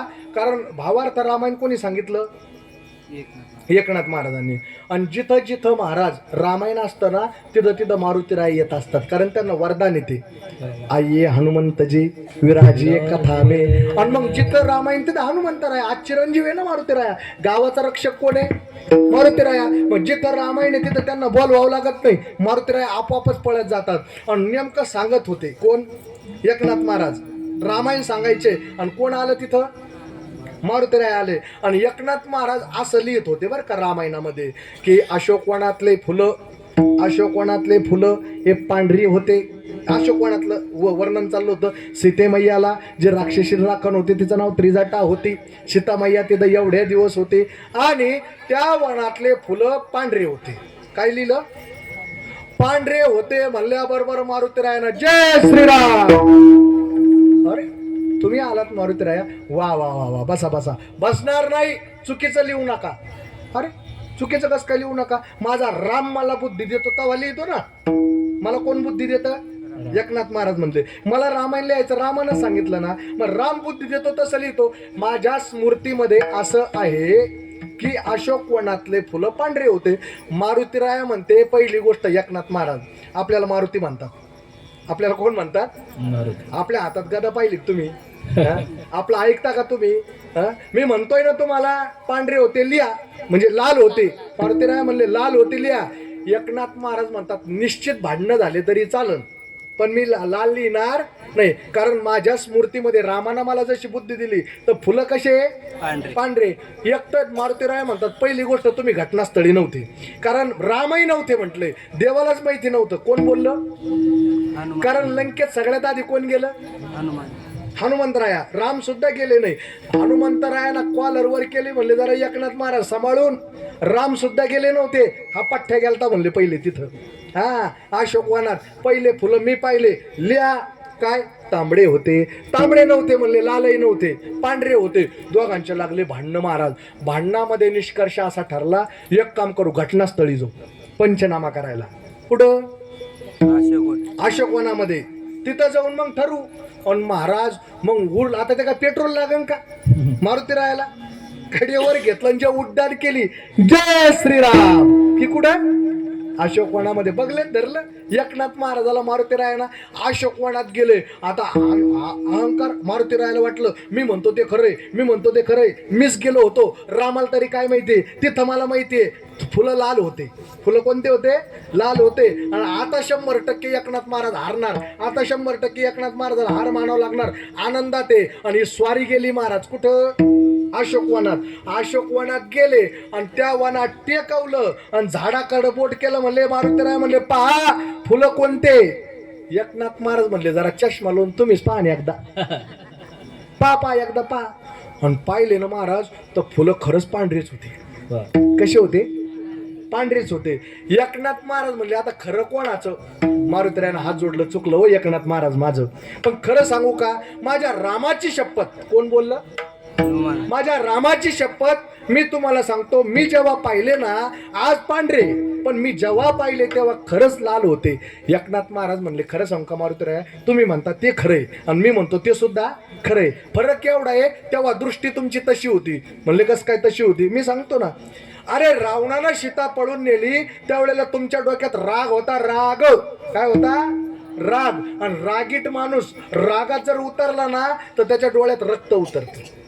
रागीट माणूस रागात आला की नेत्र कसे होते? आरक्त होते. महाराज एकनाथ महाराज सांगू लागले मारुतीराया, जेव्हा तुम्ही सीतेचा शोध घ्यायला गेले ना तेव्हा तुम्ही राग तिथे गेले, राग ती बाग पाहिली, तुमच्या डोळ्यात रक्त उतरलं होतं. तेव्हा तुम्हाला फुलं पांढरेच होते, पण कसे दिसले? बोला ना एकदा. लाल दिसले. कशामुळं? फुलं पांढरे होते का लाल होते? कसे होते? अरे हा, फुलं पांढरेच होते, पण कसे दिसले मारुतीरायाला? मारुतीरायाची जर दृष्टी बदलू शकते तर तुमचं आमचं काय? बरोबर की नाही? मारुतीरायाच्या दृष्टीमध्ये पांढरे फुलं कसे दिसले? याचा अर्थ जशी दृष्टी तशी. मग कालही हे जग दुःखाचं होतं, सुखाचं होतं. आजही हे जग सुखाचं आहे. ऐका बरं का, कालही दुःखाचं होतं, आजही दुःखाचं आहे. कोणत्याही बाजूने विचार करा. मग दुःखाचं असणार हे त्रिभुवन, हे सगळं जग एकनाथ महाराजाला सुखाचं का वाटतं? याचं कारण असं आहे महाराज, ज्ञानात बदल झाला की क्रियेत बदल होतो. ज्ञानात बदल झाला की क्रियेत बदल होतो. दृष्टीचा बदल झाला आणि देवाच्या जगन्नाथाच्या चरणी चित्त ठेवलं म्हणून हे जग आनंदाचं वाटतं. विठ्ठल म्हणजे जग दुःखाचंच आहे. जग कशाचं आहे? दुःखाचंच आहे. पण त्यांना का सुखाचं वाटलं? त्यांना आनंदाचं का वाटलं? याचं कारण आहे की त्यांनी जगन्नाथाच्या चरणी, बोला ना, चित्त ठेवलं. चित्त हे देवाच्या पायापाशी असावं लागतं महाराज. घरात वायराच्या बंडलचे बंडल पडेले, त्याची सगळी फिटिंग पण केली, बटन पण दाबलं, पण एक अभाव आहे, घरात उजेड नाही पडला. ते म्हणले एवढा मोठा खर्च केला, 50 लाखाचा बंगला बांधला, तुमच्या घरात अंधार. अहो म्हणले एवढे मोठ्या व्हॅटचे बल्ब पडेले आमच्याकडं. मग अंधार कस काय? म्हटले बल्ब पडेलच आहे, ते होल्डरला अजून लावली नाही. येते का लक्षात? तसं चित्त इथं पडेल अजून त्या होल्डर पर्यंत गेलं. 2 वायरा असे आहे ना महाराज, लांब आहे, याच्यात करंट आहे, याच्यात करंट नाही, याच्यात उतरायचंय, पण जोपर्यंत समोरासमोर येणार नाही, एकजीव होणार नाही, तोपर्यंत करंट उतरणार नाही. चित्त देवाच्या पायाजवळ तुमचं जाणार नाही, तोपर्यंत तुम्हाला सुख प्राप्त होणार नाही. हा सिद्धांत आहे. हा येतोय का लक्षात? हा कीर्तनाचा सिद्धांत आहे महाराज. ज्ञानात परिवर्तन झालं की क्रियेत परिवर्तन होत असतं. एक उदाहरण सांगतो, हे नसन कळलं तुम्हाला तर तुमच्यातलं सांगतो. काय झालं, म्हातारी आजी पण नाही, तरुणपणामध्ये पती वारला आणि एकाच मुलावर आयुष्य काढलं बरं का. आता ती म्हातारी झाली, मुलाला पोस्ट ग्रॅज्युएट पर्यंत शिकवलं, त्याचं लग्न मग बरेच ठेपे पाहिले, पण आईच्या म्हणण्याप्रमाणे मुलानं काही लग्न केलं नाही, ते त्याच्या पद्धतीनं केलं. म्हातारीला वाटलं जाऊ द्या, एकुलता एक आपण काय पिकलेलं पान कधीतरी जाणार आहे. झालं लग्न मुलाचं लग्न झालं. घरात सूनबाई आली, पण ती डबल ग्रॅज्युएट सूनबाई सुद्धा. हा, एवढी शिकली आली, ऐका लक्ष द्या माझ्याकडं, एवढी शिकलेली पण दीपक महाराज पाकशास्त्रातून हुकली आली. लय शिकलेली पण स्वयंपाकशास्त्रातून हुकलेली. शिकलेली पण तिला काही स्वयंपाक येत नाही महाराज. पान नंबर 37 वर लिहिलं पिठलं कसं करावं, आणि ते सगळं अनुक्रमणिकात ओढलं. लग्न झालं आणि ते पुस्तक घेतलं आणि कुठे गेली? नांदायला गेली. आणि जसं त्या पुस्तकात लिहिलं का तसा स्वयंपाक करायचा. 37 पान नंबर पिठलं कसं करावं. पोळी टाकल्यानंतर 10 मिनिटांनी उलटावी. मला सांगा, पोळी मिनिटावर पोळी मिनिटावर उलटायची. पोळीचं भाजणं मिनिटावर का जाळावर? निवळच मिनिटावर. म्हणलं रुपाशी मारायचं काम आहे ना. पुस्तकात पाहून चालन का ते? 10 मिनिटांना टाकलेली पोळी उलटावी तर जळून जाईल ना. ती कशावर उलटत? जाळावर का मिनिटावर? मग त्याच्यातलं काय असावं लागेल तिला? अनुभव असावा लागेल, बरोबर की नाही. आणि मग त्या म्हातारीनं पाहिलं, महाराज म्हातारी वैतागली. म्हातारीनं काय करावं, सुनबाईला सांगितलं, सुनबाई तू घरातलं सगळं काम कर पण स्वयंपाक मी करते, तुझ्यामुळं पोरगं मरण माझं आहे उपाशी. मग तिनं रोज त्या पोराचा स्वयंपाक करायचा, आनंदानं पोराला जेवायचं. पण एक दिवस आहे ना महाराज, त्या सुनानं सांगितलं, सासूबाई तुमचं काय पिकलेलं पान तुम्ही मरसाल, पण मग मला तरी माझ्या नवऱ्याची काळजी घेणंच आहे, आजपासून माझ्या नवऱ्याला डबा मी देणार. ती म्हणली बरं ठीक आहे. आणि मग स्वयंपाक तयार करायला लागली आणि वही घेतली जवळ. हा, पोळी टाकली महाराज, लाटायला लागली. एक कोपरा असा लाटला की जसं कागदाचं पान लाटतच गेली. एकीकडे लाटलं तर तो राजनाच्या काठासारखा तसाच काठ. बरं तिला फिरवायचं ना असं 9x9 इंच 8x8 इंच गोल फिरवलं, जिकडे गेली तिकडेच, जसा भारताचा नकाशा. एकीकून जाड एकीकून पतली. उचलली ती पोळी टाकली.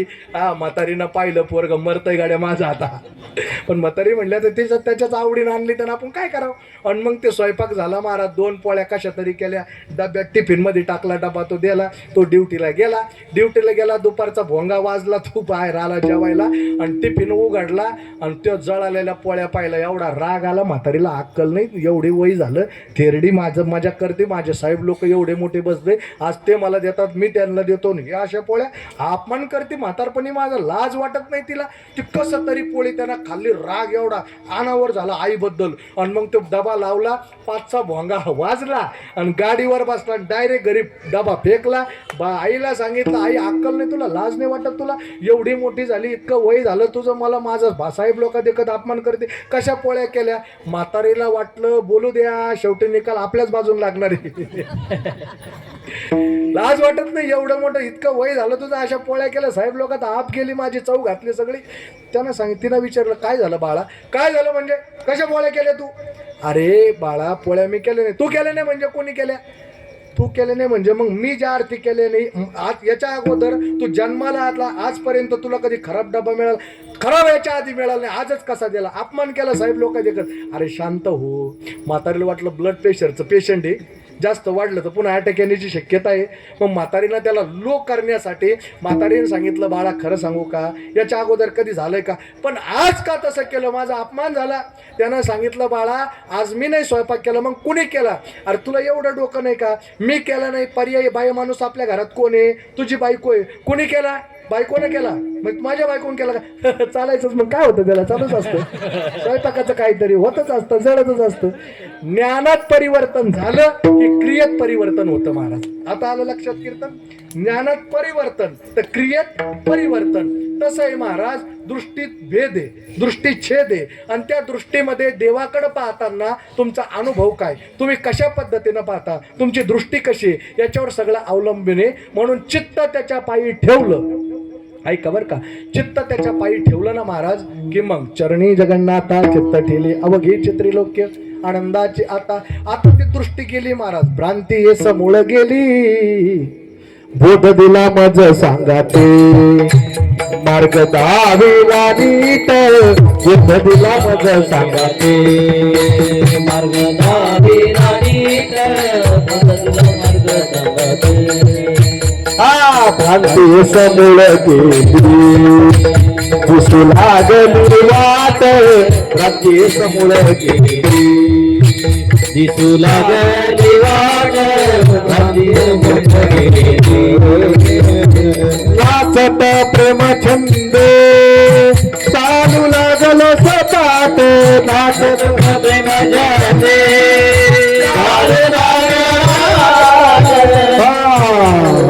भ्रांती समूळ गेली, दिसू लागली वाट, भ्रांती समूळ गेली,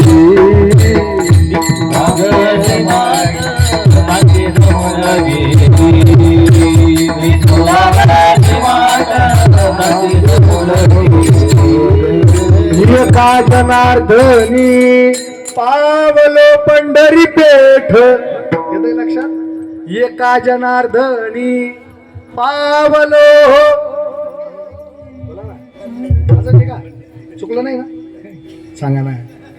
एका जनार्दनी पावलो पंढरी पेठ, बोध दिला मज सांगाते, मार्ग धाविला नीट, भ्रांती समूळ गेली.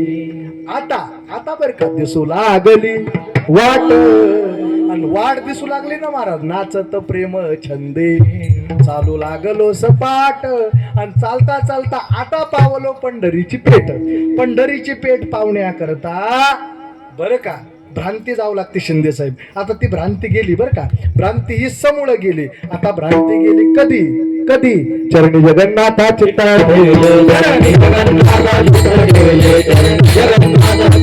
अवधेची त्रैलोक्य आवडल्याची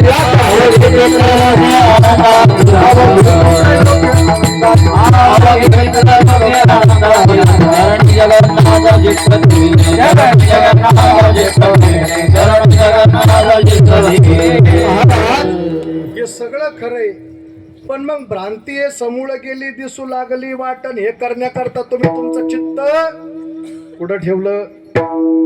कुठं ठेवलं? चरणी जगन्नाथा चित्त ठेले. आता चित्तच जवळ नसलं तर काही उपयोग आहे का त्याचा? हा, सगळं कशावर अवलंबून आहे? चित्तावर अवलंबून आहे सगळं महाराज. सगळं जगत चित्तावर अवलंबून आहे. आणि आपलं चित्तच जवळ नसन तर आपल्या जगण्याचा आणि वागण्याचा फायदा काय? लोक म्हणतात पाहुणा लय चांगला आहे राव, पण त्याचा एक नट ढिल्ला आहे. बरोबर आहे, असंच आहे ना. चित्त जर जवळ नसलं तर त्याचा काय उपयोग? नाही नामी तरी ते त्रिवेणी संगमी. बरोबर असंच आहे. आता वेळ नाही ना आपल्याकडे, बरोबर की नाही? त्रिवेणी संगमी नाना तीर्थ ब्रह्मी. त्यात ते मला ती सवय उलट म्हणायची. चित्त नाही नामी. जर चित्तच तुमच्या जवळ नसल तर परमार्थ करून फायदा तरी काय? बरोबर की नाही? ते गेले ना महाराज, त्याला पाहिलं फुलविले वेणुनाथे फुलविले वेणुनाथे हे वेणु वाजविला गोविंद वेणु वाजविला गोविंद पांगुरले यमुना पक्षी राहिले निश्चल. चित्त नाही ना, आणि चित्तच जवळ नसलं तर मग काय उपयोग? तुम्ही काही करा. ते गेल्या होत्या नि इकायला गेल्या होत्या. त्यांना विचारलं कसं काय? घरी नंदा जावा सासू सासरे काय म्हणतील मजला. आता उपयोग तरी काय? बरोबर की नाही? चित्त जर जवळ नसन ना महाराज तर त्याचा काही सगळ्यांचा विसर पडतो. बरोबर की नाही? सगळ्यांचा विसरली काम धंदा सासू सासऱ्याची नाही मर्यादा. कोणी जावा का कोणी नंद वृत्ती हरपली परमा नंदा हो पावा भोंगडी हो. आणि म्हणून ते चित्तच जर तुमच्या जवळ नसेल तर मग त्याचा फायदा नाही बरं का काही करून. सगळ्या गोष्टी चित्तावर अवलंबून आहे. परमार्थ करायचा असन चांगला तर चित्त जवळ पाहिजे. ताकद बरं का. परमार्थ चांगला करायचा असेल तर चित्त जवळ पाहिजे. तब्येत चांगली करायची असेल तर त्याला पित्त शरीरात पाहिजे. काय पाहिजे? लोक म्हणतात नको बा आम्हाला पोळी, लय त्रास होतो. कशाचा? पित्त जागेवर राहिलं नाही ना. ज्याच्या शरीरामध्ये पित्ताचा अभाव झाला त्याला ऍसिडिटी होती. आणि त्याला ऍसिडिटी झाली की त्याला दुधाची चहा चालत नाही, काळा मसाला चालत नाही, जागरण चालत नाही. बरोबर की नाही? त्याला काहीच चालत नाही. आता मी कीर्तन जरी करतो ना तरी मला किती वेदना आहे त्या ऍसिडिटीच्या मला सध्या आता मला माहिती आहे. कारण शरीरात आता पित्त राहिलं नाही. ज्याचं पित्त बोलतो मी महत्वाचं, परमार्थामध्ये चित्त महत्वाचं आहे. बरोबर आहे? परमार्थामध्ये चित्त. तुम्ही एवढ्या सगळ्या जणी माझ्या पुढे बसल्या, सगळे माणसंही बसले, पण इथं नुसतं बसणंच महत्वाचं नाही शिंदे साहेब. इथं काय आपल्या जवळ पाहिजे? चित्त जवळ पाहिजे. शरीरानं बसून उपयोग नाही ना. जवळी नाही चित्त काय मांडी येले प्रेत. नुसतंच बस नाही ना, ते चित्त जवळ नसलं तर. चित्त महत्वाचं आहे. चित्त असेल तर हे, नाही तर आपण कीर्तनात चित्त घरच्या कुलपाला झटके देतो. लागली का नाही, लागली का नाही, लागत नव्हते, कालच नवी चावी आणली, लागली का नाही. चित्त परमार्थामध्ये चित्त, शरीरामध्ये पित्त. आणि तुम्हाला संसार चांगला करायचा असेल तर वित्त. परमार्थाशिवाय पैशाशिवाय वित्ताशिवाय पैशाशिवाय तुम्हाला किंमत नाही महाराज. काही असो, शास्त्र असं सांगतं रुबाबात जगा. बरोबर की नाही? काय शास्त्र तसं आहे महाराज. तुकोबाराय म्हणले धनवंत लागी सर्व मान्यता आहे जगी. इथं मान कुणाला आहे? ज्याच्याकडे पैसा त्याला जगात मान. लय अवघड आहे महाराज, तुम्हाला सांगतो मी त्या पलीकडच्या कार्यक्रमात पण सांगितलं होतं, तुम्हाला कळण्याकरता सांगतो. श्रीमंताची शेळी मेली ना, शेळी, श्रीमंताची शेळी मेली, नुसती शेळी मेली, लोकमतच्या पानाला छापून आणलं पहिल्या. झोपेत एक तुम्ही? कोणत्या पेपरला आलं? लोकमतच्या पेपरला छापून आणलं, शेळी मेली, आणि सगळं गाव त्याच्या घरी पाटील शेळी मेली. व आम्हाला काल कळालं तुमची शेळी मेली. कस काय मेली, कस काय मेली? आजारी होती का? शेळी मेली म्हणले तुमची. शेळी 1,500ची आणि बोलायला आलेल्या लोकायला पाणी 5,000चं. काय भावात पडली शेळी? पण शेळी कोणाची आहे? श्रीमंताची. त्याच गावातली गरीबाची एकोणती पोरगी मेली, पण ते त्या मायबापाचे डोळे पुसायला कोणी गेलं नाही का? कारण ते गरीब आहे ना, बरोबर की नाही? दिवसभर मायबाप रडले आणि शेवटी एकोणती एक लेक पांढऱ्या कपड्यात गुंडाळली, दोघच गेले व टोपलं फावडं घेऊन पुरून परत घरी आले, तांब्याभर पाणी पिले आणि एकमेकाच्या गळ्यात गळा पडून रडले. तर डोळे पुसायला कोणी आला नाही. हा फरक कोणी केला? कोणी केला? पैशाने केला, पैशाने. सब पैसे की भाजी, सब पैसे असं आहे ना महाराज, बरोबर की नाही? पण इथं ते असं नाही, आपल्याकडेच असं नाही. शिंदे साहेब, तुम्हाला मोठ्याचं उदाहरण देतो बरं का, मोठे साहेब. इथंच असं नाही बरं का. तुम्हाला सांगू का, हे बघा, श्रीमंताचा मोठेपणा पहिल्यापासूनच आहे. हनुमान कितनी गिरी उठाय, मला सांगा. ते गोवर्धन उचलला कुणी? किसनराव ना. हो ना, किसनरावच होते ना ते. गोवर्धन उचलला महाराज किसनराव ना. तो नुसते एकटे होते का ते? काठ्या लावल्या, धोत्रावाले बिचारे आमचे सगळे गोपाळ, सगळ्यांनी कोणी काठ्या लावल्या, कोणी हात लावले. किसनरावनं फक्त करंगळी लावली. तरी दुसऱ्या दिवशी पेपरला छापून आलं गिरीधरलाल. तरी छापून काय होते सगळे. आणि नाव कोणाचं? सगळे ते बिचारे गरीब घोंगडीवाले काठ्यावाले गेले आणि नाव एकटं कृष्णाचं छापून आलं. श्रीमंताचं पोरग आहे ना, बरोबर की नाही? नाव कोणाचं आलं? नाव कोणाचं? हे एवढं तर कळंग नाही कीर्तन. सगळ्या लोकांनी गोवर्धन उचलला, पण नाव फक्त कृष्णाचं गिरीधरीलाल. आणि आमच्या मारुतीरायाना अर्ध्या रात्री गोवर्धन उचलून आणलं एकट्यानं महाराज. त्याला कोणीच गिरीधरी म्हणत नाही का? ते गरीबाचं आहे ना. फरक इथंच इथंच फरक आहे महाराज. ते गरीबाचं म्हणून त्याचं कोणी नाव घेत नाही. बालपणी गेला शितो सूर्याला धराया, अरे घाबरली ही धरती, धरले आसमान. बरोबर. लक्ष्मणा लागली शक्ती, द्रोणागिरी आणला. लक्ष्मणा लागली शक्ती, द्रोणागिरी आणला. अरे तर हातावर आला घेऊन पंचप्राण, तर हातावर आला घेऊन पंचप्राण.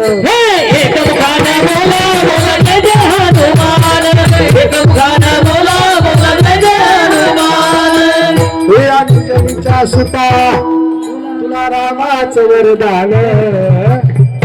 गड्याला पळती राहू. ऐका ऐका, हा ना, ती मर्यादा पाळावं लागते. तरी 10 मिनिटं तुमची शिल्लक घेतली, आता 2च मिनिटं. हा ऐका. आणि म्हणून श्रीमंत माणसालाच या जगात किंमत आहे, बरोबर की नाही? म्हणून परमार्थाला चित्त, शरीराला पित्त आणि संसाराला वित्त. म्हणून या ठिकाणी ते चित्त ठेवा. कोणाच्या चरणी? जगन्नाथाच्या. जगन्नाथाच्या चरणी चित्त ठेवलं. आता कीर्तन संपलं आपलं. मला सांगा, ज्याच्याजवळ चित्त नसतं त्याला लोक शहाणा म्हणतात का वेडा म्हणतात? ज्याच्याजवळ चित्त नाही, वेडेवाणी करतं, त्याला लोक काय म्हणतात? वेडाच म्हणतील ना. एकनाथ महाराजाकडे आले लोक आणि ते साधक लोक म्हणायला लागले, महाराज त्या जगन्नाथाच्या चरणी चित्त ठेवलं. आणि मग आता जगन्नाथाच्या चरणी चित्त ठेवल्यानंतर पाहुणे रावळे तुम्हाला नाव नाही ठेवणार का?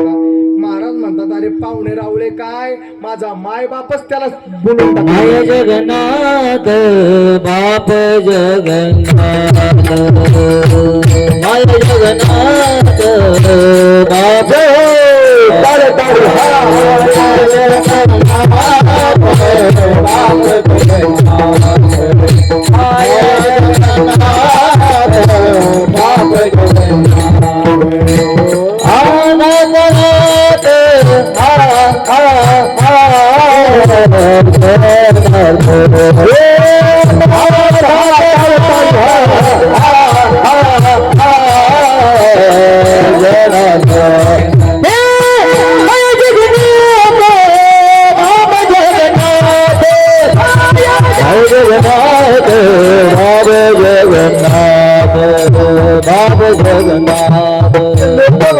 जगन्नाथ गणगोत नाव ठेवणार नाही का? तू एकनाथ महाराज म्हणले काय गणगोताचा संबंध आला? बरोबर आहे की नाही? काय गणगोताचा संबंध आला? म्हणले विठ्ठल आमुचे जीवन अगम निगमाचे विठ्ठल विठ्ठल माया बाप चुलता विठ्ठल भगिनी आणि भ्राता विठ्ठल विना नाही हा सकळही गोत माझं पंढरीशी जाण. बा शेवटचं प्रमाण देतो.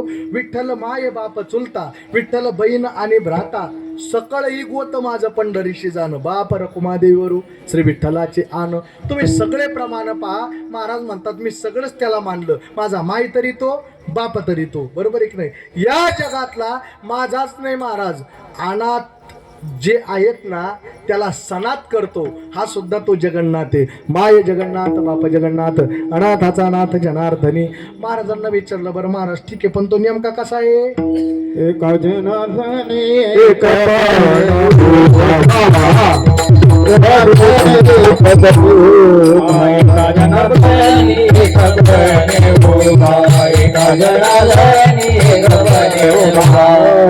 चैतन्याची शोभा जगन्नाथसे चैतन्याची शोभा जगन्नाथसे माय जगन्नाथ बाप जगन्नाथ माय जगन्नाथ बाप जगन्नाथ माय जगन्नाथ बाप जगन्नाथ माय जगन्नाथ बाप जगन्नाथ अनाथ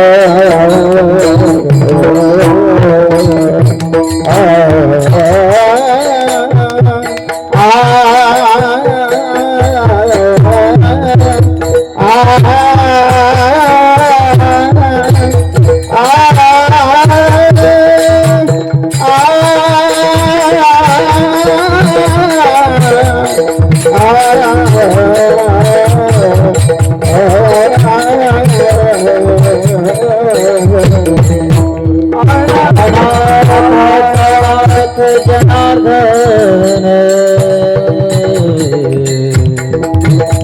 गाडी जनार्दन जनार्दन अनाथाचा नाथ. बाबा पाठवायला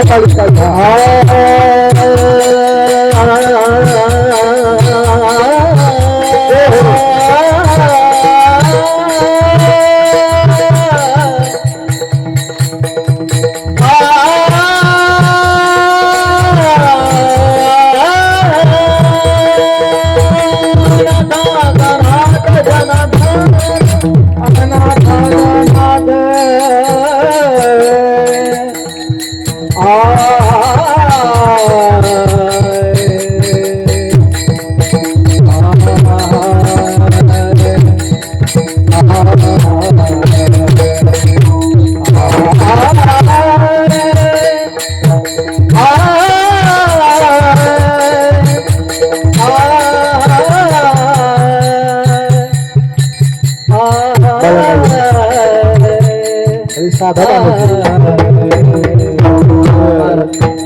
जगन्नाथ बाप जगन्नाथ जनार्दन अनाथाचा नाथ अनाथ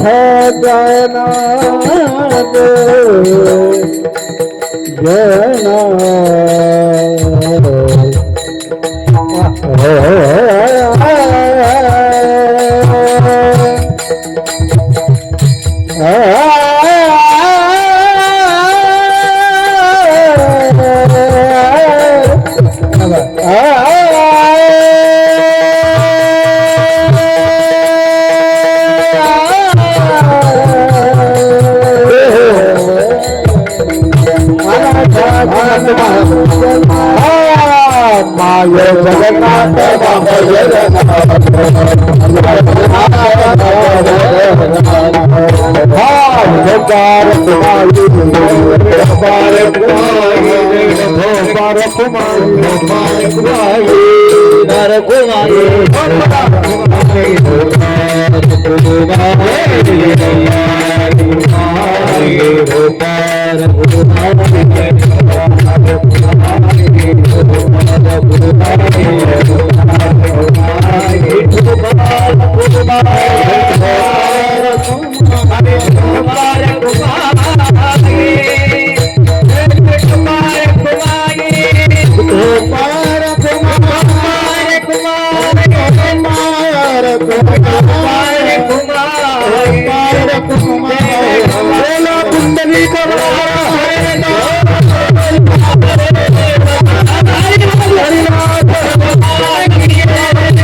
उभा एका जनार्दनी एकपणे उभा चैतन्याची शोभा शोभत असे माये जगन्नाथ बाप जगन्नाथ अनाथाचा नाथ जनार्दन यथामती यथावकाश झालेली शिव भगवान परमात्म्याची चरणी समर्पित करू.